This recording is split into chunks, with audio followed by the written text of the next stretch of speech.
Genèse chapitre 32, le verset 24 au 26e verset. L'ange de l'Éternel Dieu lutte avec Jacob. Écoute mon frère, toute la nuit ils ont eu à lutter.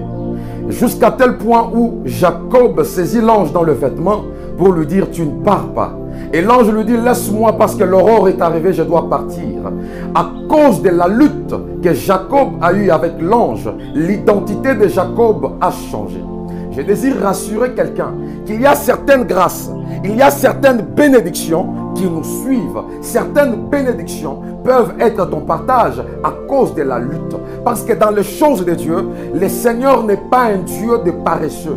Il n'est pas un Dieu de croiseur des bras. Mon frère pasteur, ma soeur, mon frère qui est en train de me suivre, beaucoup de bénédictions peuvent arriver dans ta vie si tu as la lutte, si tu peux lutter, si tu peux être un homme fort, les bénédictions vont te suivre. Écoute bien aimé dans le Seigneur, il y a certaines grâces, il y a certaines onctions, certaines dimensions même dans le prophétique qui nous arrivent, qui peuvent nous être favorables si et seulement si nous sommes des hommes qui aimons la lutte. Parce que dans les choses de Dieu, il n'y a pas de paresseux.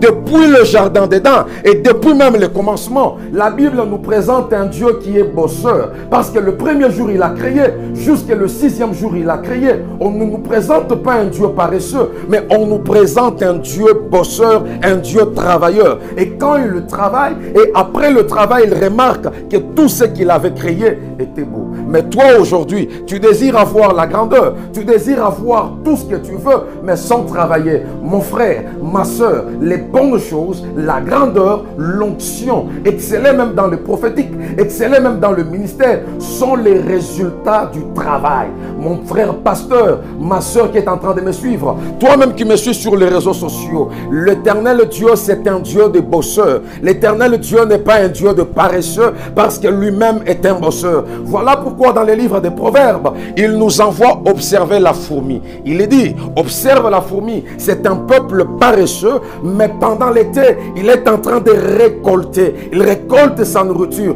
pour que quand les temps difficiles vont arriver, que la fourmi puisse s'en sortir. Mais toi aujourd'hui, tu désires avoir la grandeur, tu désires monter, tu désires avoir la grâce, tu désires avoir l'huile, mais au départ, tu n'es pas un travailleur. Mon frère, l'onction, la grâce, la puissance, elle s'acquiert par le travail.